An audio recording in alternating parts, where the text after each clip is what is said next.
Hello, everyone, and welcome on behalf of MSI and ROAAr. Thanks for joining us for today's panel, Talking Telescopes Then and Now. We have three speakers tonight, and before we get to the main event, let me introduce all of us and take care of a few housekeeping items. So first off, I'm Jacqueline Sundberg. I am a book lover, a librarian, and a longtime fan of Astro McGill and McGill Space Institute. I work with the ROAAr group here at the McGill Library, and that stands for Rare Books and Special Collections, the Osler Library of the History of Medicine, the Visual Arts Collection, and Archives and Records Management at the library. And those four groups have some really wonderful things in the special collections, including some of the treasures that we'll hear about later today from Lauren Williams on the history of astronomy. So today's panelists are going to stitch together a history of observational tools for us, from the golden age of Islamic astronomy through to the cutting-edge telescopes used by observers today.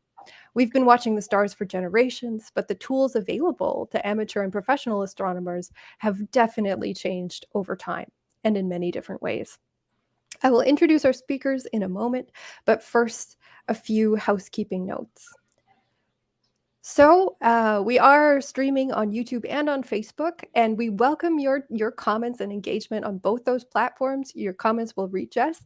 If you do need help, you can also send an email to roar.library. The email address is on screen there at mcgill.ca.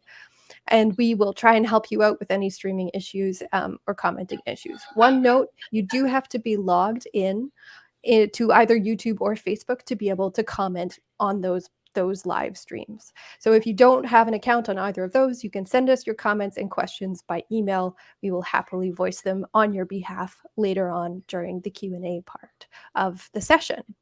So on that note, we do have a team standing by if you need help. So yes, do reach out. We welcome your chat and engagement throughout the event, but we ask that you all respect the community spirit of this event.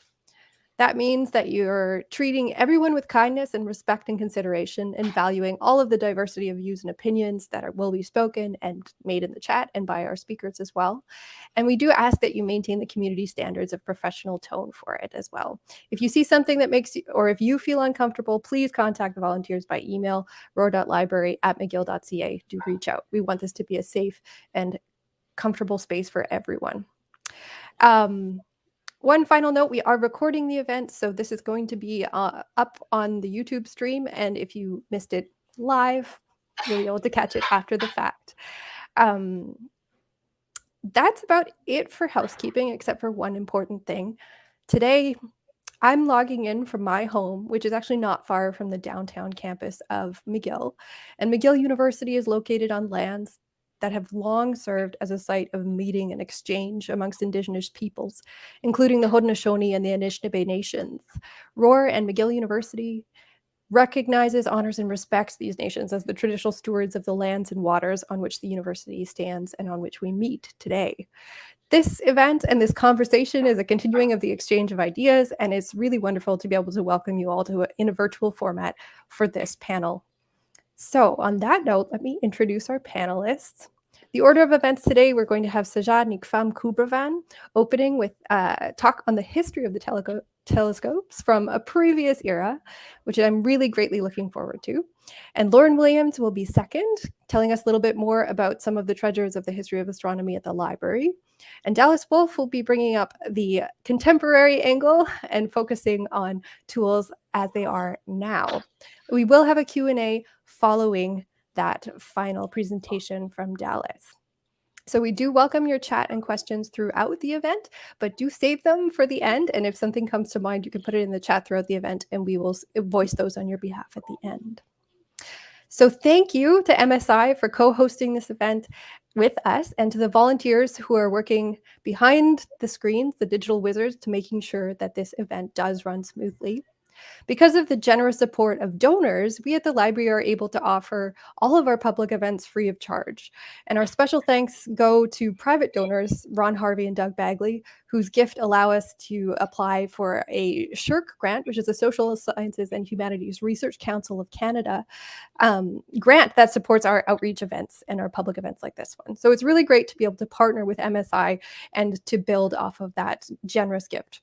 Our library spaces will soon be reimagined in the Fiat Lux project to better meet the needs of the 21st century library user.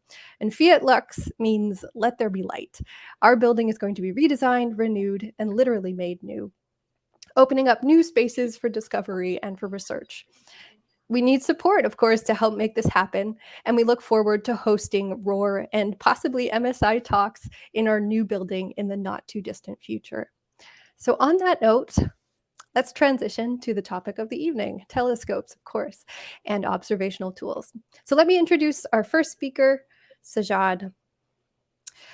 He is a PhD candidate at the McGill University at the Institute of Islamic Studies, and his research focuses on theoretical and mathematical astronomy in the Middle Ages. In his dissertation, he studied the history of planetary latitude theories, and he's going to tell us some more about observational tools of the past. Over to you.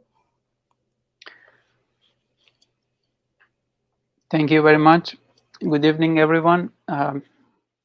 I'm very happy I'm participating in this amazing event, and I want to thank all the people who helped to organize this event.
While Sajjad is sorting out his screen, I do want to mention one other tie-in to tonight's event.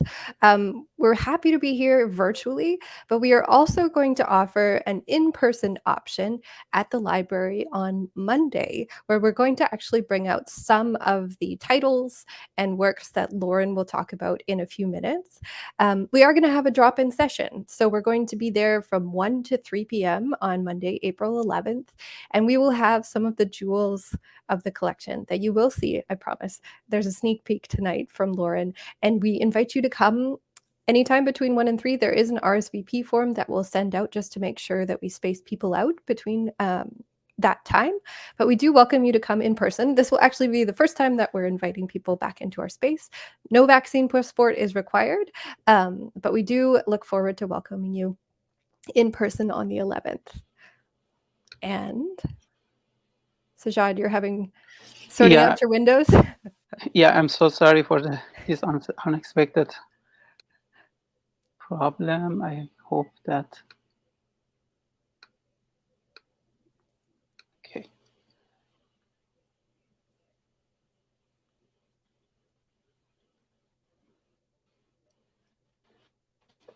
Sorry again, are able to see my screen now? Yeah. And now, okay. So, if you click on present, yeah, there we go. Yeah, thank you. Sorry again.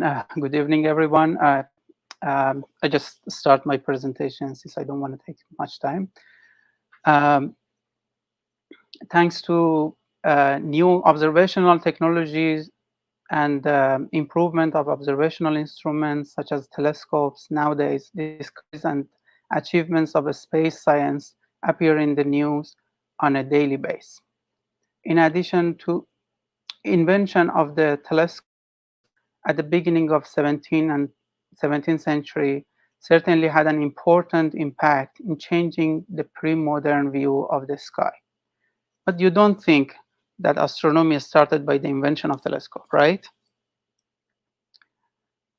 The science of astronomy began to form in ancient Mesopotamia and Egypt, where systematic recording of celestial phenomena had started. And recording astronomical phenomena means there were observational and computational tools. For our discussion today, we don't want to go all the way back in the history to ancient Mesopotamia. We start with a 2nd century astronomer from Alexandria. Claudius Ptolemy was the author of Almagest, Handy Tables, Planetary Hypothesis, Tetrabiblos, Geography, Harmonics, and several other works.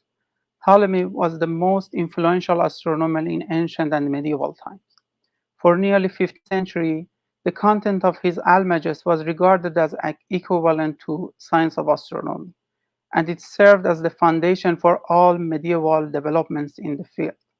One of the most important aspects of Ptolemy's Almagest was its reliance on the recorded data of either his astronomical observations or those of his predecessors.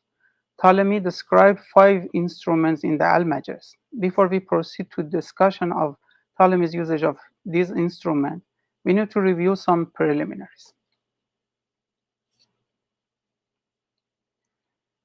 In our solar system, the Earth revolves around the Sun on an elliptical orbit during one solar year. The Earth has yet another motion. It completes one rotation on its own axis every 24 hours. The axes of these two motions, i.e., the Earth's revolution and rotation, are not parallel to each other, and there is an approximate 23.5-degree tilt between them. This tilt, known as obliquity, is the reason why we have the seasons on the Earth. The amount of this tilt was one of the fundamental parameters in ancient and medieval astronomy. However, any observer on the Earth sees the sun's apparent motion in the sky every day. It rises on the horizon, on the eastern horizon, moves constantly upward in the sky until it reaches a maximum altitude, then moves downward until it sets on the western horizon. The moment the sun reaches its maximum altitude is the time the sun is crossing the local meridian. This maximum daily altitude changes during the year and itself has a maximum and a minimum. These maximum and minimum occur around solstices. By measuring and recording the maximum and minimum of the maximum daily altitude of the sun during a year, the ancient astronomers could calculate the tilt of the Earth's axis and the local geographical latitude. Now let's go back to the description of some of Ptolemy's instruments. The first instrument Ptolemy introduced in the Almagest is a bronze ring that was installed in the plane of the local meridian. The circumference of the ring was then calibrated depending on the precision needed. The accuracy of the calibration itself was determined by the instrument maker exacting skills and the size of the instrument. We will elaborate a little bit on this later. Ptolemy's second instrument used for measuring the sun's meridian transit altitude was a plaque made from a stone or wood in the shape of a quadrant. This plaque was installed in the plane of the local meridian 2. Using a gnomon-like device installed at the center of the quadrant, one could measure the altitude of the sun. Both instruments were small. These two instruments that we mentioned, both of them were small scale instruments, probably even portable. It's always more difficult to accurately calibrate small scale instruments. This is one of the areas that astronomers of pre-modern Islamic world contributed by improving the Greek astronomical heritage. Shortly after emergence of Islam in 7th century, a vast part of the old world fell under the Islamic rule. People of various cultures, languages, and ethnicities and heirs of legacies of old civilization in the regions such as Persia, India, China, Egypt, etc., were brought together within the Islamic territory and contributed in making a new civilization. One distinguishing characteristic of this emerging civilization was its systematic patronage of scientific activities. From about the middle of the 8th century to the end of 10th century, almost all non-literary and non-historical secular books in Greek, Sanskrit, and Persian that were available in Islamic world were translated into Arabic. This translation movement constituted a truly epoch-making stage in the course of human history. It has been compared in significance to Italian Renaissance or the scientific revolution of 16th and 17th century. During this period, scientific institutions such as libraries, observatories, and hospitals were built all across Islamic world. Caliph Ma'mun was ruled who ruled from 813 to 833 had a very important role in the early stage of this scientific tradition. Ma'mun had a personal interest in astronomy. Many of the Greek mathematical and astronomical works were translated into Arabic under his patronage. He commissioned building observatories in Baghdad and Damascus. He himself even participated in some of these observations. Habash al-Hasib was a prominent astronomer who flourished in 9th century. In his different works, he narrated the story of astronomical activities under Ma'mun's patronage. He tells us how al-Ma'mun's interest in astronomy led him to study the astronomical works available to him, and how Ma'mun noticed some inconsistencies between them. Ma'mun asked the astronomers to investigate them using new observational instruments. Habash tells us that Ma'mun ordered one of the astronomers to construct a metal quadrant in Damascus. Then Ma'mun tested the instrument himself and noticed that temperature changes at different times of day affected the calibration. Thus, they made new instruments using other materials like marble. The data of extensive observations under Ma'mun's patronage were recorded in several sets of astronomical tables known by the title Zijas. More than 200 titles belonging to this genre, written in Arabic, Persian, and Turkish, have been recorded in historical sources. Astronomers of pre-modern Islamic world continued building huge observational instruments for centuries after Ma'mun's observatory building projects in Baghdad and Damascus. To mention some, as we see in this map, Banu Musa in Samarra, Battani in Raqqa, a group of astronomers under the patronage of Buwayhids in Shiraz, Khojandi in Ray, Ibn Yunus in Cairo, Az-Zarghali in Toledo in Spain, Abu Rayhan al-Biruni in Jordan, a group of astronomers in Isfahan, Nasiruddin Tusi and his fellow astronomers in Maragha, Ulugbeg in Samarkand, Taqiyuddin in Istanbul. These were just a few examples that I mentioned.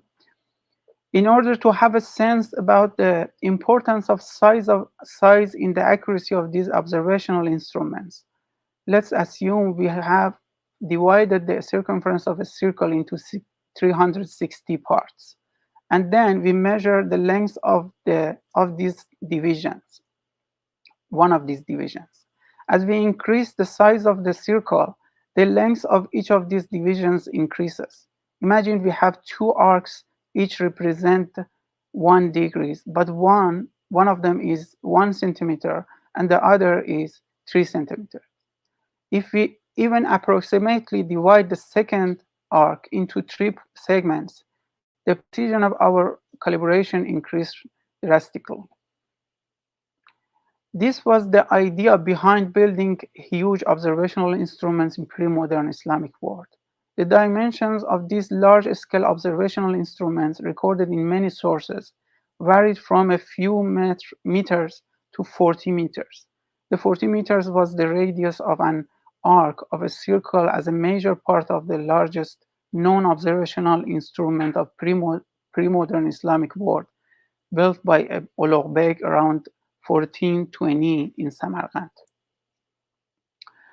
Ulugh, who was the ruler of Transoxiana, like Ma'mun, had a special interest in astronomy. He invented he invited astronomers and mathematicians from all around the world to participate in making a huge observatory in Samarkand. In addition to observatory, he commissioned an educational institute in Samarkand that attracted the students to the city. The main quadrant of Samarkand Observatory was built of an arc whose height was around 40 meters. Since constructing such a tall building was not easily possible, the architects of the observatory made a segment of the arc underground. Fortunately, the underground part of this instrument still exists. There used to be a hole at the top of the building through which the light of the sun at the meridian transit arrived and fell on the arc. Then the observatory staffs could see the disk of the sun's light on the arc and then determine the center of the disk. This way they could measure the maximum and minimum altitude of the sun in a year. After this, some calculations were needed before finding the obliquity and the local latitude. This was because the solstices do not occur exactly at the meridian passages of the sun. Thus, the medieval astronomers invented several methods to adjust their observational data. Aside from large-scale observational instruments, there were many other instruments used in the observatories.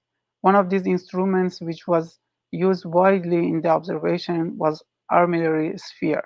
This instrument constitutes several nested rings, some of which are fixed and some other rotates around their axis.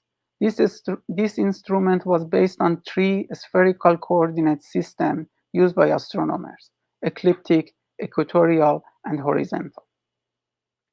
In addition to this, astronomers of pre-modern Islamic world developed all sorts of small-scale instruments to measure the angular distance between celestial objects.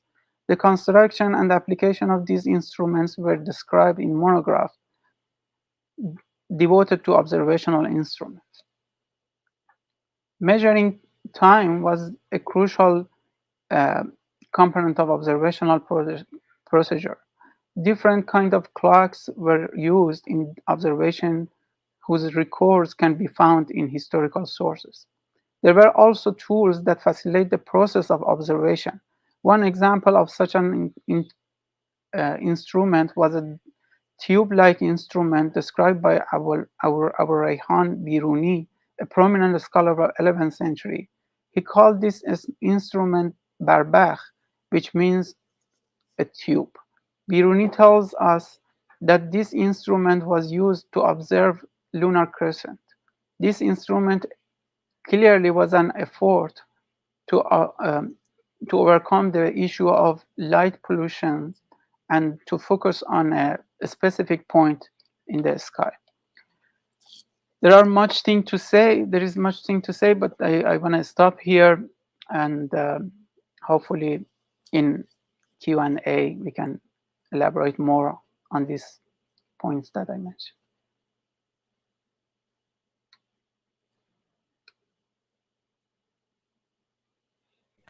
I certainly have some questions, and I'll ask them later on, and I'll when we kick off the Q&A. Now, let me introduce our next speaker. That will be Lauren Williams.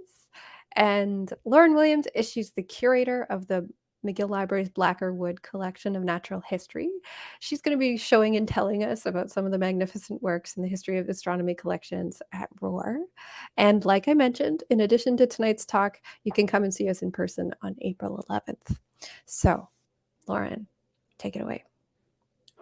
Thanks so much, Jacqueline. I'll just get my slides ready to go. You able to see that, Jacqueline? I can't see you, so tell me if it's a yes.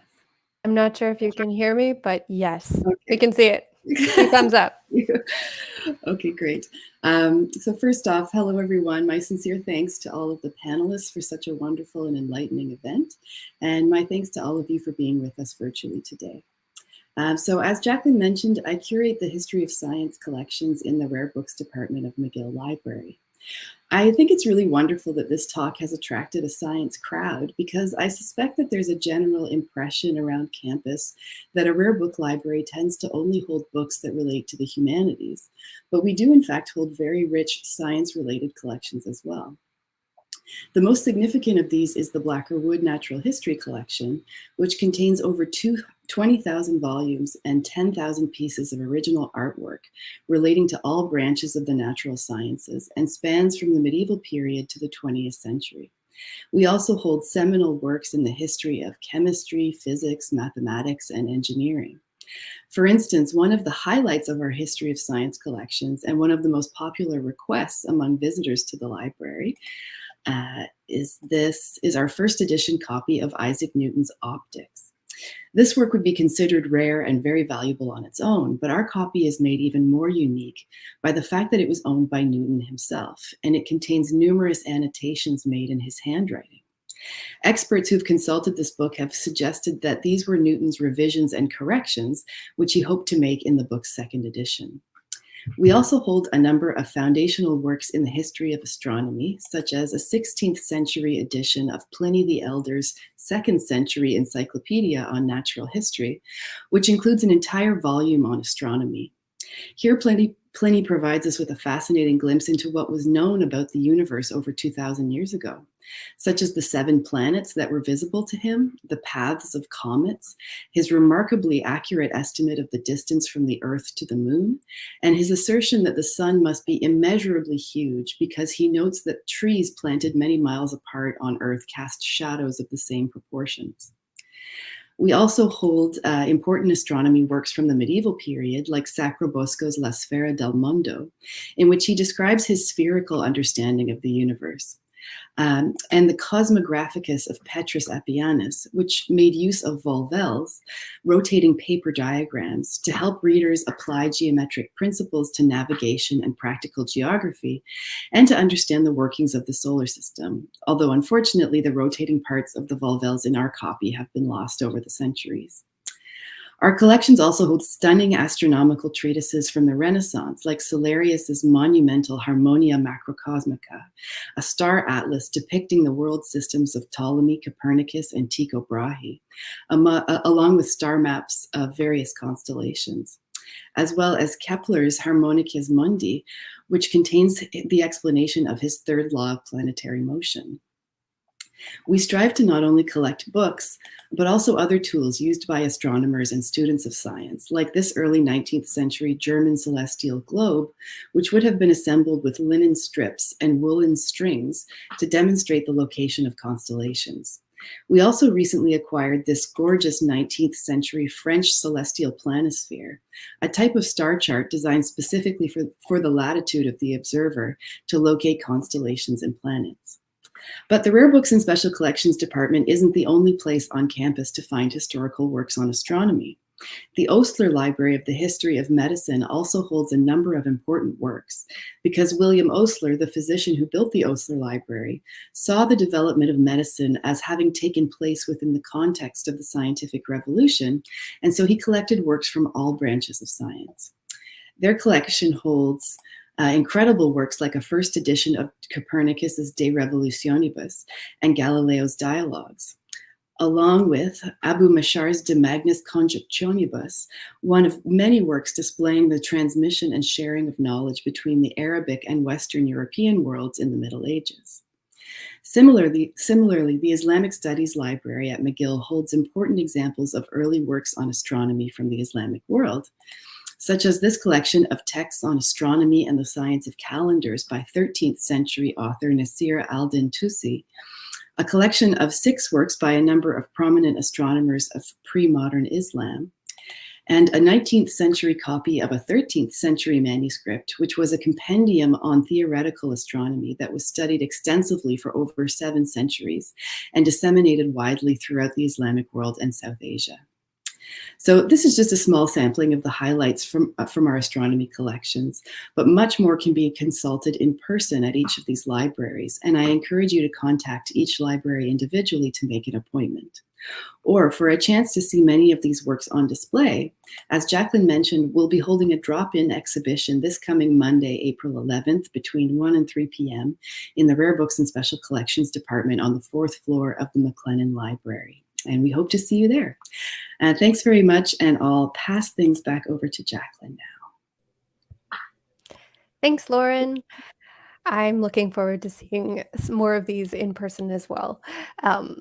But for now, thank you for that, for the summary, and for tying some of those disparate areas of science together, the different collections together.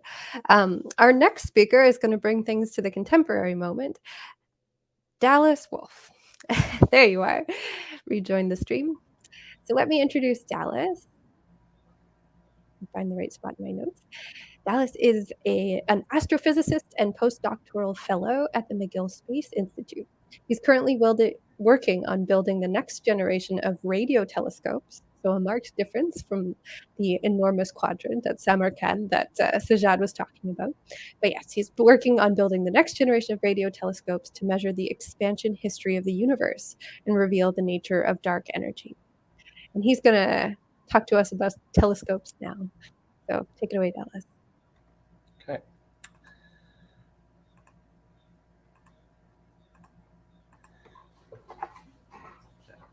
Should be coming up. There we are. Yeah. Thank you for that introduction. And thank you for inviting me to talk with you all this evening. I'd like to start things off by just motivating why it is that astronomers care so much about building telescopes. So it really comes down to the fact that space is just really, really, really big. Even if we had a hypothetical spaceship that could travel at the speed of light, as far as we know, the fastest speed that anything can travel, it would take years just to visit the stars that are nearest to Earth, other than the sun. And it would take thousands of years to reach stars on the other side of our own Milky Way galaxy. If you want to visit other galaxies, you're looking at a minimum one-way trip of a few million years. And if you want to cross the universe, it's 13 billion years. And so kind of regardless of what future technologies we might come up with, the ability to travel to the systems that we want to study is just impossible, at least on the scale of human lifetimes. And so that makes astronomy different than other branches of science, because we can't conduct experiments directly on the systems that we want to study. We have to wait for information, for signals from these distant things to reach us. And that's ultimately what all telescopes are doing, though, as I'll show in myriad ways.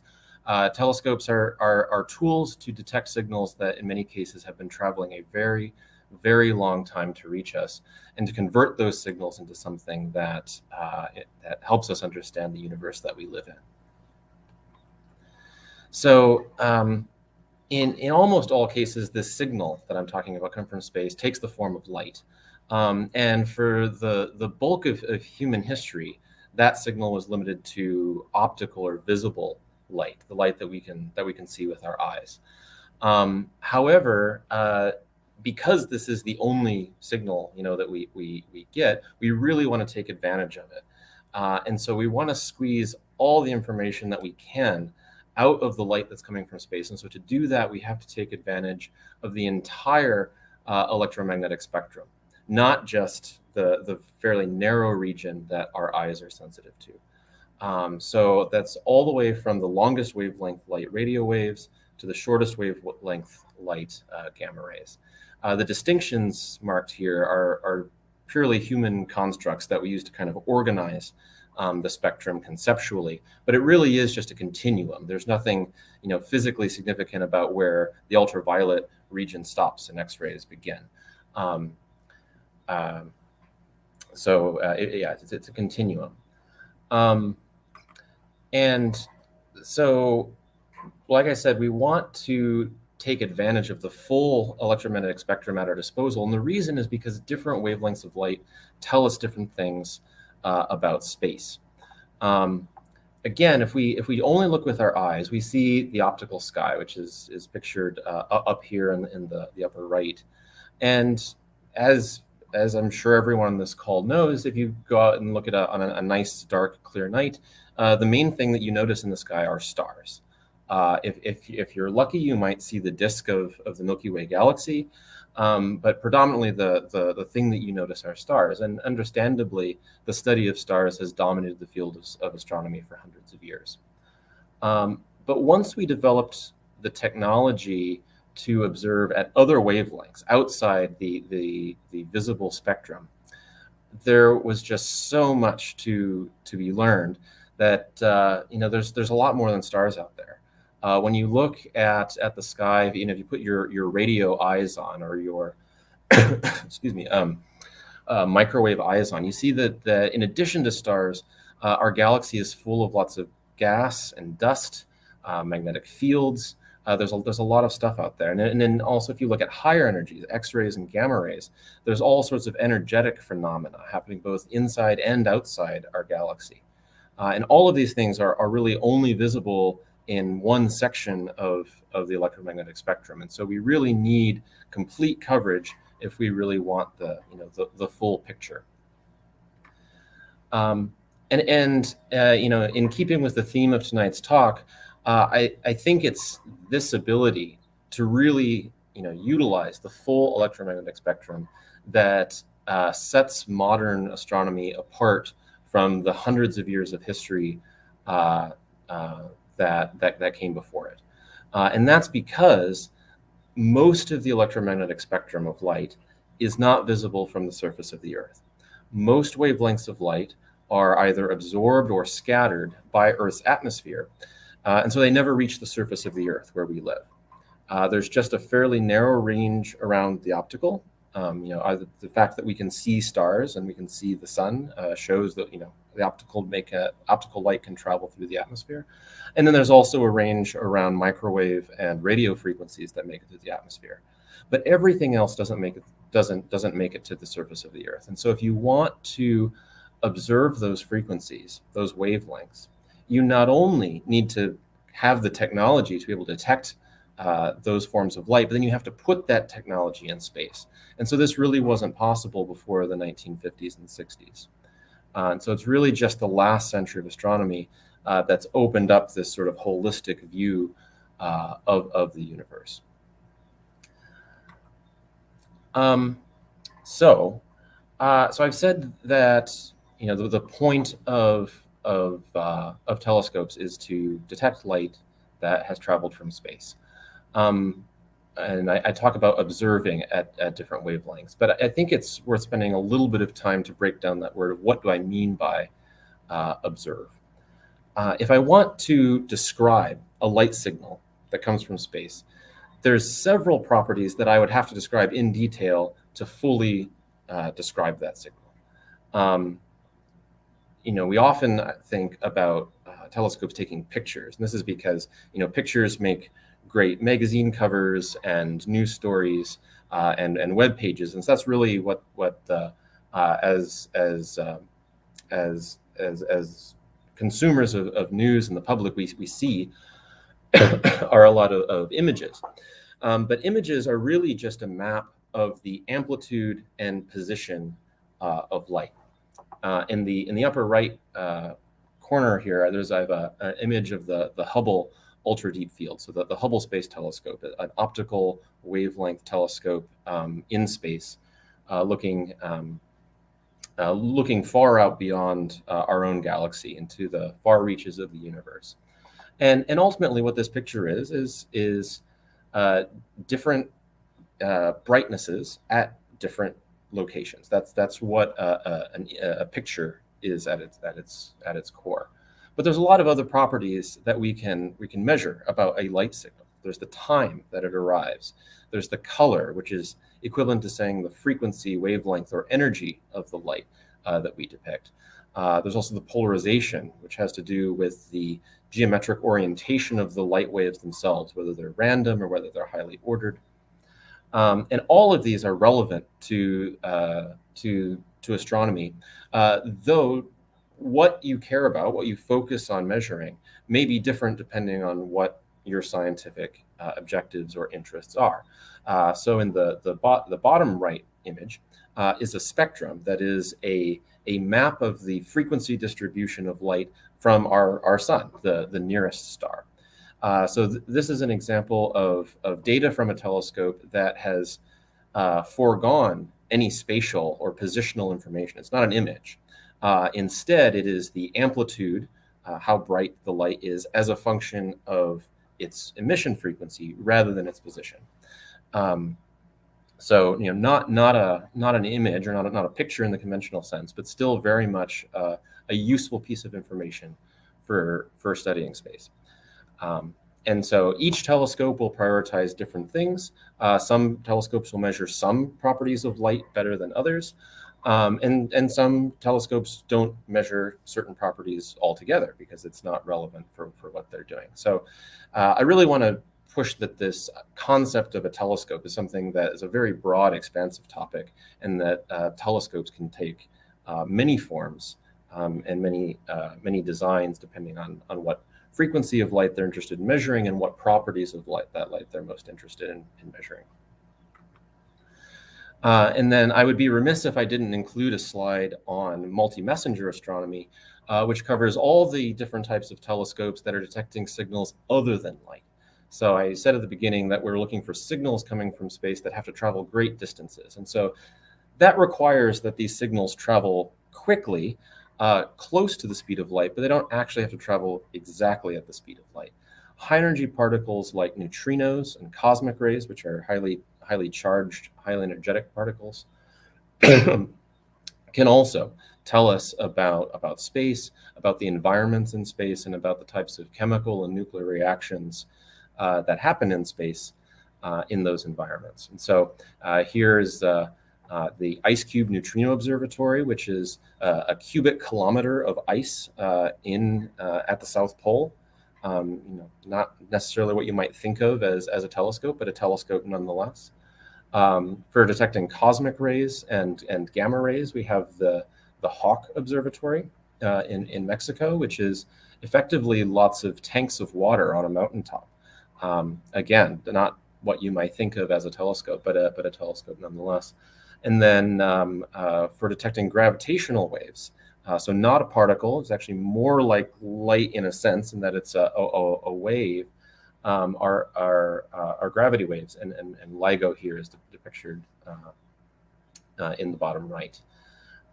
So a huge diversity of telescopes exist in the modern era for detecting all these forms of signals that come from space.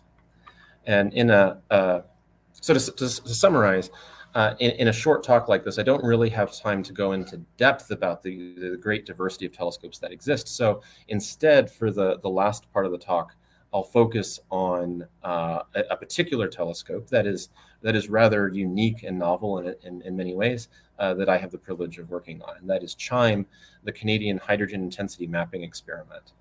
So it's pictured here on the right. It is a radio telescope, so the wavelengths that we're interested in observing with this telescope are radio waves, specifically the 400 to 800 megahertz bandwidth. So just for reference, that's about the same frequency range that your cell phone uses to communicate. And for that reason, Chime is built in a radio quiet, fairly remote area of British Columbia, where there are no cell phones or wireless internet or microwave ovens or anything that's going to create a signal that is going to overwhelm the astronomical signals that we're trying to measure. It's pretty big. It's about 80 meters by 100 meters in extent. The cylinder in the foreground that you can see is 20 meters in diameter, and there are 4 of them. And as I said, every telescope is optimized to measure some things really well and other things maybe less well. And if I had to pick one thing that I said Chime was really good at doing, arguably better than any other telescope that currently exists, is to efficiently observe as much of the sky as possible, as quickly as possible. So it's really good at that. And to understand why we want to do that, why we chose to build a telescope like that, it's helpful to look at some of the main scientific goals of Chime. So there are 3 of them, and importantly, they are all 3 carried out simultaneously. And that's an important point that I'll come back to in a little bit. But first, just to go through them. So there's Chime's cosmology goal. So cosmology is the study of the universe as a whole. So Chime will make the largest 3-dimensional map of the universe that's ever been made in an attempt to understand the expansion of the universe and this elusive thing that physicists like to call dark energy that is thought to be driving that expansion. Additionally, Chime is interested in uncovering the origin of another mysterious phenomena known as fast radio bursts. So fast radio bursts are these short, about 1 millisecond long, bright flashes of radio light that have been known about for a few decades now, but before Chime were very difficult to study. Chime has discovered and will continue to discover thousands of these sources and help us start to understand where these FRBs might be coming from. And then thirdly, Chime is also observing hundreds of pulsars every day. So pulsars are the collapsed cores of massive stars that are rapidly rotating, and as a result are flashing or pulsing, hence the name pulsar, their light towards Earth at a very regular cadence. And by observing hundreds of pulsars over the course of several years, Chime can measure these rotation rates with extreme accuracy and look for really tiny changes or drifts in that rotation rate to sense the stretching and contraction of space as a result of gravity waves. So similar to the goals that the LIGO gravitational wave detector is doing, but in a completely different way. Chime is also a sort of gravitational wave detector, or at least contributing to that work. So that's what Chime is setting out to do. And to understand how it does it, I think it's first instructive to compare how a typical telescope operates. Most telescopes, or at least conventionally most telescopes, choose to focus on a fairly small region of the sky at one time. They look at a small piece of the sky, but they study that one piece of the sky in great detail, which definitely has its advantages. So in this animation, the green circle depicts how much of the sky a telescope can see at one time. Now, if you're looking for something like a fast radio burst, you don't know where or when it's going to go off. So the only way that you see them is if you happen to be looking in the direction that one goes off when one goes off. And it's because of the way that these telescopes look at the sky that prior to Chime being built, there were only a handful of these sources that had ever been observed. Let's contrast this with Chime. So now in this animation, the green speck you can see on your screen is the same dot in the previous slide, but now there's a rectangle is the chunk of the sky that Chime can see at one time. So it's hundreds, if not thousands of times bigger. And so now when the same fast radio burst happens, so it's the same average rate of fast radio bursts happening randomly across the sky, the chance that one of them will go off inside the green rectangle is significantly higher than the chance that one would go off in that tiny spot that we were looking at before. And so in this way, Chime has been able to detect thousands of FRBs, fast radio bursts, where other telescopes have been able to observe just a handful. So that sets Chime apart. But another thing that is kind of unique and kind of cool about Chime is that it has no moving parts. So for all three scientific objectives of Chime, you care about seeing a lot of the sky, but you don't particularly care about what part of the sky you're looking at any given time. For the case of mapping the universe or observing pulsars, you eventually have to observe the whole sky anyway, so you don't care what you're looking at any given time. And for fast radio bursts, you don't know where or when one is going to go off, so you have no reason to look in one direction versus another. And so for that reason, Chime doesn't choose to look anywhere. It looks straight up constantly, and it relies on the rotation of the Earth to move the telescope for us. So in this animation, Chime is in the foreground here, and you can see as the sun sets and the clouds dissipate, you can see the sky in this time-lapse video move from left to right, from east to west overhead. So we do scan across the sky, but with a telescope that has no moving parts, and that Chime is not the only telescope that observes in this mode, but it is a bit unusual, so I think it's worth mentioning. And then to conclude, I just want to draw your attention to the kind of the future of telescopes and how our experience with Chime is kind of a harbinger of things to come. So at many wavelengths, or basically all the wavelengths that are accessible from the ground, not just the radio, there are future observatories being planned that are similar to Chime in this way that they observe, that they aim to see a large fraction of the sky at very regular cadence, and they, in doing so, will do lots of science simultaneously.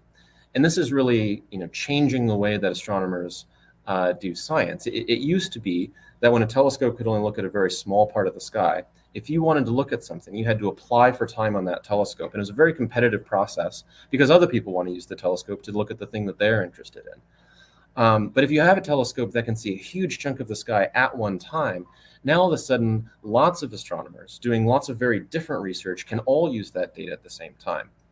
And so it really changes the way that we do work. So just to show here at the optical wavelengths in the upper right-hand corner is the Vera Rubin Observatory, which will make optical images of a large fraction of the sky. The bottom right at radio wavelengths is the Square Kilometer Array, a successor to Chime. And then in the bottom of the page is a microwave wavelength experiment called CMB Stage 4, will actually be a collection of telescopes all over the world working in concert to achieve this goal. So I will stop there and look forward to the Q&A session.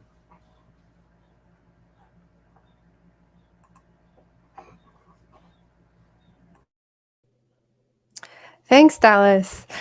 And thanks to all three panelists who are going to rejoin us. And now I will put out the call to everyone watching. If you have questions for any of the three panelists, please do put them in the chat and we'll voice them on your behalf. But I will kick one off, or kick us off. We also have some questions that were sent in advance. So I'll start with one of my own, and then we'll move on to some of the ones that were submitted in advance. And I couldn't help but notice some things in common between the Chime installation that you were talking about, Dallas, and the observatory that you spoke of, Sajjad, the Samarkand Observatory. And when you were talking about the way that Chime stays in one place and the sky moves above it, I was like, oh, well, there you go. There's the commonality that I noticed. And the question that I had is actually for Sajjad about that observatory that you mentioned, which I was stunned at the size when you mentioned that it was 40 meters for the time. That's enormous. Of course, you mentioned, Dallas, of course, Chime is much larger and the contemporary telescopes are much larger. But I wondered, what was it that observatory was able to track? Because you mentioned the sun at its meridian. Did it track only the sun, or were observers looking at a larger field of the sky? Yeah, as I mentioned, observatories generally in Islamic world, they constitute several instruments. I just speak about the large scale instrument, and that was just one of the instruments. They had maybe more than 20 instruments in the observatory, and for each purpose they were using, each of the instruments.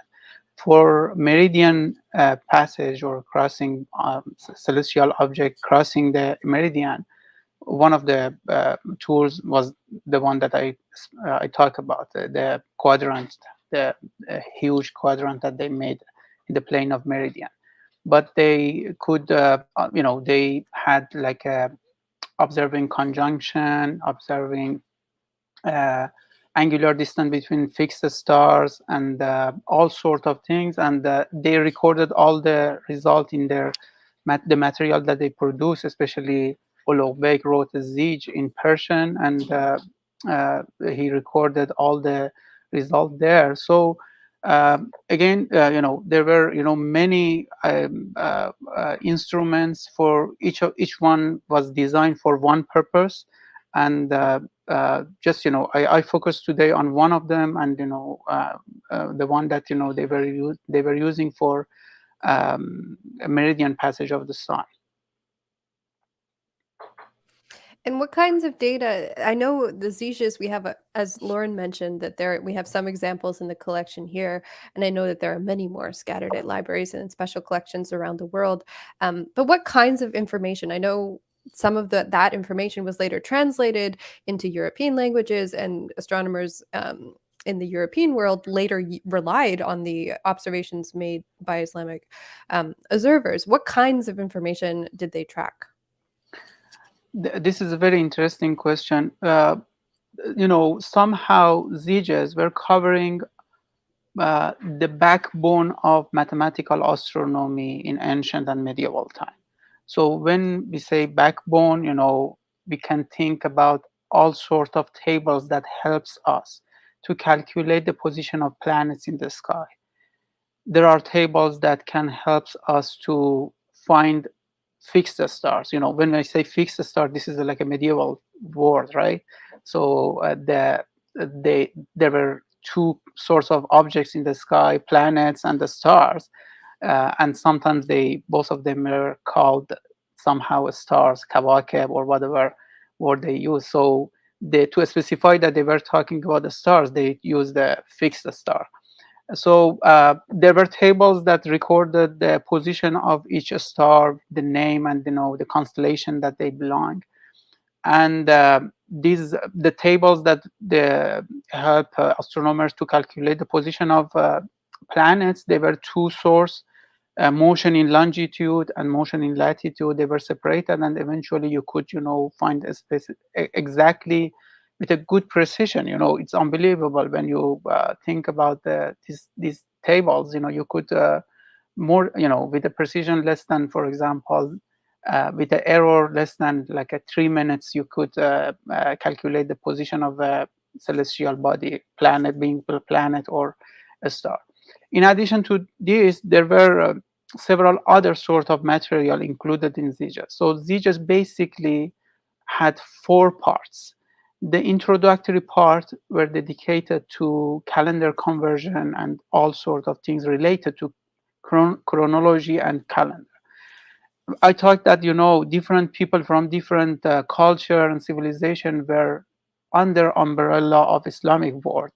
They had they were Jewish people, Christian people, Muslim people. So it's a natural need for them to learn how they should convert calendar to each other.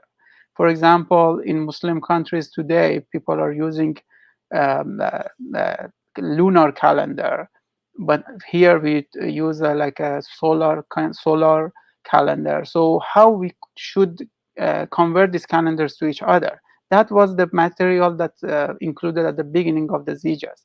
And then in the second part, we had um, uh, a spherical astronomical function in the form of tables. For example, sine. For example, if you want to calculate sine of in a specific angle, for example, today we just use calculator. but they had tables for such a purpose included in tables, and then in ZJs, and other function as well, tangent and other spherical astronomical functions that we can use for all sorts of calculation. And third one was about the planetary tables, and the last part was reveals another aspect of pre-modern science, and it was more about astrology. So Okay. all sorts of functions related to astrology were discussed at the end of ZJS. I hope this helps. Yes. My follow-up question, on the same topic, and I'm thinking of some of the examples that Lauren showed as well, is who is the audience? Like, were there amateur astronomers, and would they have been able to use these EJs? Because in some ways, if you speak math and you understand the calendars, you could use the data as it was presented. But I'm not sure if there even was. Was there a culture of star watching that was accessible to everyone, or was it more of an elite level of knowledge that was required? Uh, there is no doubt that there were during history, not just in Islamic period, in ancient Greek, in Mesopotamia, all civilization, we see amateur, the presence of amateur astronomers. But like I consider myself an amateur astronomer as well. So we don't publish academic papers as like a amateur astronomer, right? So then, there is no way to track those people who were, amateur astronomers during history. But, this question is related to another question. What was the structure of educational institution in Islamic world? So, since, being amateur in a field, is related to the educational system as well. So those people who attended these like courses on astronomy or mathematics necessarily were not expert at the beginning. They were like an amateur that they were attending based on their interest, and eventually they might be became like a expert in astronomy or not, or give up.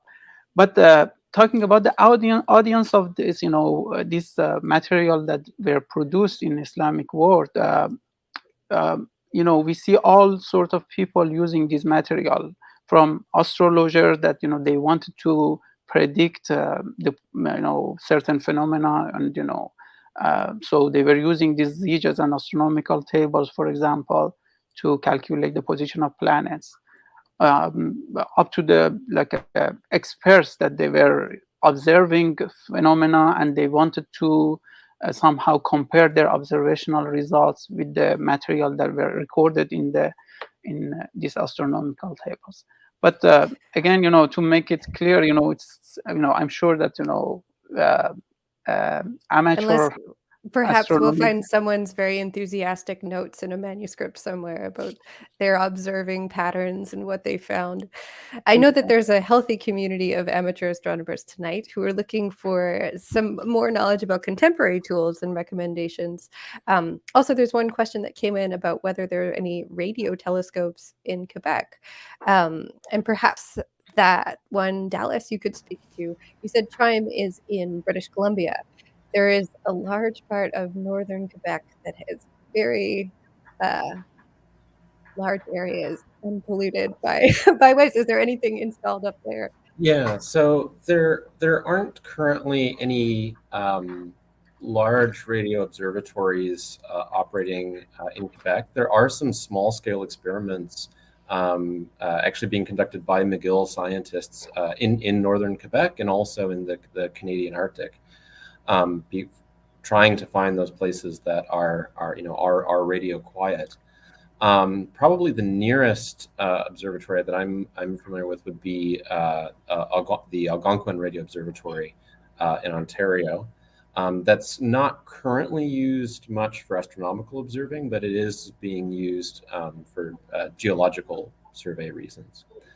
The if people are ever out in around Penticton, British Columbia, the Dominion Radio Astrophysical Observatory, where Chime is located, under normal circumstances is open to the public, that people can visit and take tours of the observing facilities there. Due to the pandemic, it's currently closed to the public and only accessible, but hopefully soon it will restore or return to normal. And a follow-up question on the same in the same vein. I know that there are McGill scholars associated with telescopes and installations around the world and projects around the world. Is there an observation station that is close or in the area of Montreal that people would be able to go and have a tour of or participate in the activities of? Yeah, so there are a number of observing tools owned by McGill that are used for outreach purposes, both optical telescopes and a radio dish. One of the ways to get around radio frequency interference from man-made sources is to look at very narrow frequency ranges that are protected frequency ranges. So, cell phones, TV stations don't emit at those frequencies, so that we can study it. So, for instance, McGill has a 1.4 gigahertz radio telescope that can look in that band. But to do any sort of broadband search, you do have to get away from that. I do see there's a question in the chat about Penticton is not exactly the middle of nowhere, and then that's true. It is a sizable town. It has an airport, but the local geography helps us quite a bit. It's in a mountain valley, separated from the city. There's no line of sight to any cell phone towers. We actually about 1/4 or 25% of our data we do have to throw out because it's completely kind of unrecoverable due to man-made radio frequency interference, but the other 3/4 we're able to utilize. Thanks. One of the other follow-up questions, and you've touched on this already at the end of your presentation, Dallas, is what would be the next generation of telescopes? And you touched on that the successor of Chime is SCA, and you have to love all of the excellent acronyms that there are for all of these projects. But is there something beyond? Like, if you think back to the perspective of the astronomers of the golden age that Sajjad was talking about, they probably wouldn't have conceived of an installation like Chime. This was beyond the level of knowledge. Like, do you think that there is next level that we, like, if we were the Islamic astronomers, is there something that might be beyond our current imagination? Yeah, so I mean, as a telescope builder, I'm really excited about really innovative telescope designs, and that's where I think instruments like Chime and future instruments like the ones I talked about at the end of my talk are really really innovative designs of telescopes that really kind of break the mold of what a telescope is. That's not to say that the kind of conventional wisdom about telescope building has run its course. I mean, a high-profile telescope that recently in the news is the James Webb Telescope. Many years in the making, is now finally up and running, and it's going to do amazing science. It's really going to push the field through the next decade. However, I would say conceptually, it is a 20th century telescope. At its core, it is a single. It's a mirror focusing light onto a camera, and that's a concept that has been around since the beginning of the 20th century. And so, not to say that that's not a useful tool, but personally, I'm really excited about these kind of novel designs that are taking entirely different approaches to how to build a telescope. And things like gravity wave detections is something that just a decade ago we didn't have, or they were being conceived, but they hadn't been demonstrated. And now people are talking about an instrument called LISA, which is basically building an interferometer in space using a constellation of 3 satellites that are not physically connected, but whose relative positions is maintained to a very high degree of accuracy. That all work together to basically do gravity wave detections in space, and that's something that I think when I first heard about, I almost laughed because it sounded so science fiction, but it's it's real, and people are working on these things. Yeah, one question is on point here that came in that relates to what you just mentioned. It's whether the growing Starlink satellite network is an obstacle for telescope research. Like, is there interference from those objects in the sky? There definitely are concerns about everything between us and space is something that we have to look through, and so as we put more and more objects into low Earth orbit, there's more things that potentially interfere with observations. This is a concern that the astronomical community is thinking a lot about. At this stage, most forecasts I've seen show that while it will impact astronomy, it won't disable astronomy. I think it's more the greater concern is kind of projecting to the future, that a company like Starlink doesn't really have to ask permission to put up thousands of satellites, and so if they can do it, there's nothing to stop other people from doing it. And so I think there's a bigger sort of regulatory question of who does space belong to, and who has the authority to use it for what they want, or does it belong to all of us, and if so, how do we decide how it's used? It's a ethical question, of course, and an interesting one that's beyond all of us at the moment, and beyond all of us quite physically, outside the envelope of Earth. Bringing it back to amateur astronomers, most amateur astronomers, when they think of a telescope that would be within their reach, think of what you mentioned, the optical telescope. And I wonder if either Sajjad or Dallas, you can speak to the shift that the optical telescope brought about for observers, because it was, I think it's relatively recent history that the optical telescope was developed, and it was Galileo who first pointed it up at the stars, but it's credited to a glassmaker, Hans Lippershey, of developing the first optical telescope using lenses. But what sort of important shift did that create? Because that's the tool that I know, like my 2.5-year-old son, when he thinks of a telescope, he holds the thing up to his eye, of course, and looks through it, and that's the stereotypical tool available to amateurs. So what sort of a substantial shift was that for astronomers at the time? Dallas, do you want to go? Okay. Yeah, just the side point, lenses were known since ancient time, but for some unknown reasons, it took long time for people to invent the telescope. And it was at the beginning of 17th century that it happened. Historically, invention of telescope was very important since, it changed drastically people's view about the sky. Medieval science was heavily influenced by Aristotelian physics. So many of the upper phenomena were considered to be in atmosphere, for example. Comets and these kind of things all were considered to be part of the atmosphere phenomena, not something happening in the space.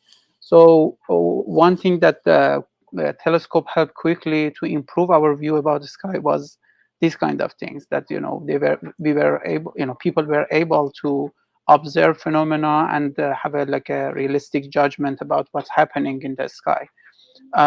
One of the major discovery was the orbital parallax that was observed. Just became astronomers became able to observe right after discovery or invention of the telescope. and that means that when Earth goes around the sun, so we should be able to observe parallax in some of the stars that they are closer to us. This was not possible for astronomers by naked eye to observe, but by invention of telescope, they were um, able to observe that like a small parallax, and they could show that it's possible for Earth to go around the sun. So again, it this kind of observation helped them to introduce a new physics, basically, to put aside Aristotelian physics, which was based on etherical view about the cosmos, and all the uh, planets were supposed to move by motion of solid physical bodies that they call it orb, and they called it orb. So basically, the most important probably consequence of invention of a telescope was that it helped astronomer and scientists to introduce a new physics that is more is in more agreement with the observational data they gathered by telescope. I think, Lauren, some of the examples that you showed some of those models and the shifting of thought, and of conception of the universe. And I don't if you can pull up the right slide, go right ahead. But I don't know if you want to comment at all on some of the changing models that you put up for us. I don't know if I'd be able to pull something up directly, No, but it's fine. it was just reminding me that one of the standout items in our collections that I didn't show, that I will make sure to bring out on Monday, is Sidereus Nuncius by Galileo. Is one of the earliest depictions of the moon as seen through the telescope that he did not invent, but was one of the early pioneers of. And so it's a really wonderful woodcut illustration to see what the moon would have looked like to people through one of the earliest telescopes. So we'll be sure to bring that out to show to people. Yes, and the image that was on the poster is actually an engraving from a book called The Wonders of the Starry Sky. And it's basically a text aimed at children about the wonders of the telescope. And it's an engraving of a 40-foot telescope built by the Herschels, a brother and sister observer pair. So we will have that one out on Monday as well. But there are a few more questions before we sign off. And there was some comments in the chat about local resources and the observatory. There is one at Montmégantic, which has a lot of activities for the public. So if you're interested, Montmégantic is not that far away and worth a trip. I'm not sure, Dallas, if you have any recommendations. There's a couple of questions about recommended tools for novices or amateurs who want to be pointing their eyes skywards.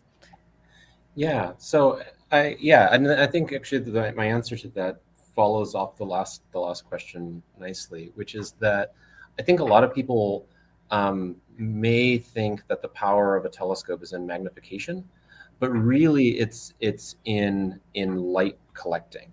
So when you look at the sky with your eye, if you're out on a very dark night, it's dark out, your eyes are dilated. You're kind of lucky if the opening of your pupil is maybe a centimeter across. And so, it's only a centimeter hole that the light can get into.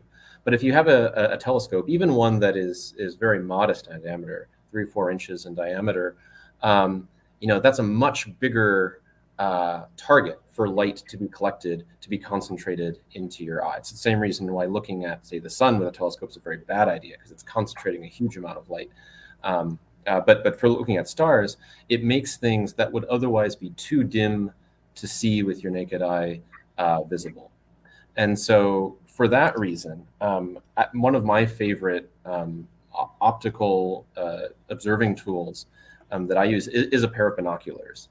and that they're very portable. I can take them camping or canoeing, which is often the conditions I find myself in when I have beautiful dark skies to look at. They're very portable. There's no setup involved. They're just kind of point and shoot. And they increase the number of stars that you can see by a huge fraction, just because of the amount of light that they collect and concentrate into your eye. So anything that couples light into your eyes is going to really greatly improve your experience of the night sky, even if you don't have a telescope. Sorry, I'll unmute myself. A follow-up on the same question. Do you think that there'll be a shift? So optical telescopes are now much more available to people, or binoculars are readily available to people. Do you think there will be a shift in the future where radio telescopes or that sort of technology might be more accessible to an amateur observer? Absolutely. Both analog and digital electronics, thanks in large part to computers and cell phones, are very cheap and accessible. And anyone who has an interest in hands-on tinkering and an interest in learning about electronics and circuits can build a radio telescope with readily available components. There are kits available as well. I think there's a lot of very interesting radio observations that can be done with amateur level tools. There's one follow-up question for one of your slides in particular, Sajjad. This comes in from Osama Ashera. One of the slides showed part of a manuscript from Leiden University. Could you possibly tell us more about that particular excerpt?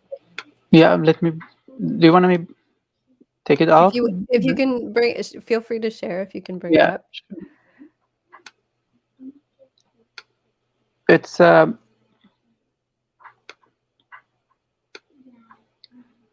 so the manuscript that I included in my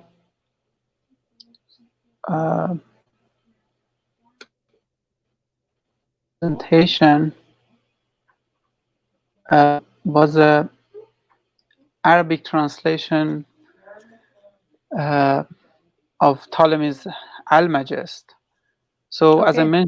as I mentioned, almost all the material available in mathematics and astronomy were translated through translation movement into Arabic, and Ptolemy's Almagest was translated into Arabic several times, interestingly, and this is the earliest version of Almagest in Arabic that we have, and it's valuable from different perspectives. It's shows how people like the translator of this text, who was Hajjaj ibn Yusuf al-Hasib,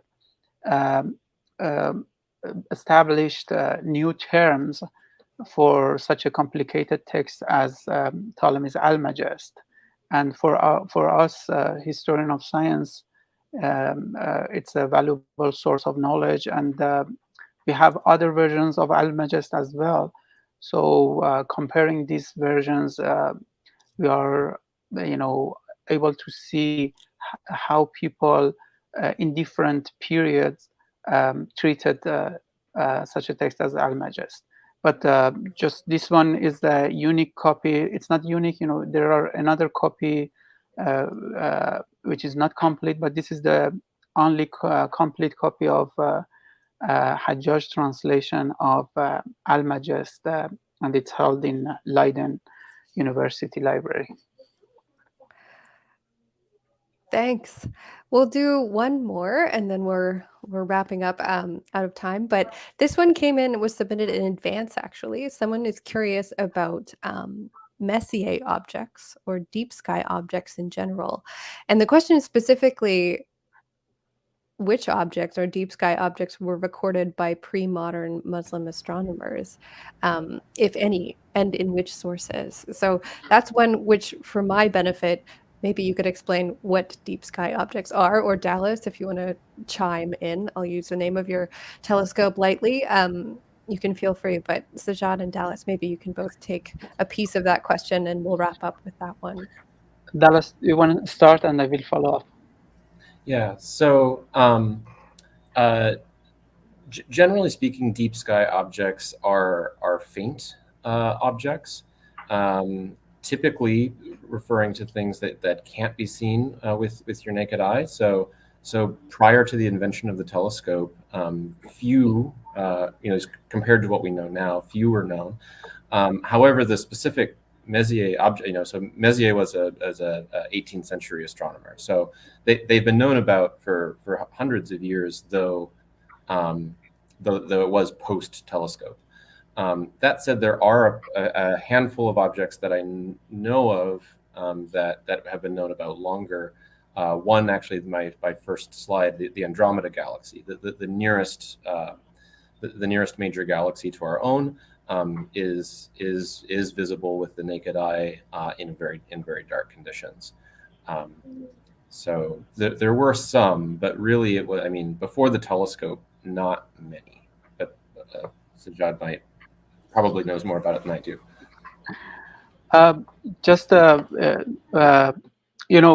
Ptolemy is the person who included a list of stars and related objects in his Almagest, and it summed up to something like 1020, and he included some of faint object, nebula, and galaxies in his list. But when we talk about stars, probably the most exciting person in the history was Abdurrahman Sufi, who wrote a book called entitled Suwar al-Kawakib, or basically constellations. And he first of all analyzed all the stars listed by Ptolemy one by one, tried to observe them. And even if he was not able to observe them, he mentioned it in his book that I couldn't see that for different reasons, maybe wrong data from Ptolemy, or because it was not visible to him. He is said to be one that discovered some of these faint objects, and he included them in his book Suwar al-Kawakib. And also in Oloveg's observatory, they included a list of stars, again something like 1020 in the main book that they produce after the observation. And there, they try to renew all the coordinates of the stars. So again, there weren't much faint objects that were recorded in this kind of listing because they were not visible by naked eye. But there were a few, maybe something like between 5 to 10 objects that were listed by Ptolemy, Abdurrahman Sufi, Ologbin, and other scholars. And Abdurrahman Sufi is acknowledged for discovering some of these objects by himself, and it was missed by someone like Ptolemy. Well, thank you. If I was a pre-modern astronomer, I would probably be staring up at the skies until my eyes failed. So thank you, everyone, for sending us your questions, for joining the conversation, and for joining us tonight. Thank you, Dallas, Sajjad, and Lauren, for sharing your knowledge with us. And thank you to the McGill Space Institute and our wizards behind the screens, Carolina and Labiba and their colleagues. Thank you for letting everything run smoothly and letting us have a comfortable conversation without worrying about the platform. So thank you for making everything run smoothly. So thank you, everyone, for coming. I will remind you that you are all invited. I'll share the screen with the details once more. Monday, if you can join us, if you're in the Montreal area, you are welcome. And I will switch to the right screen.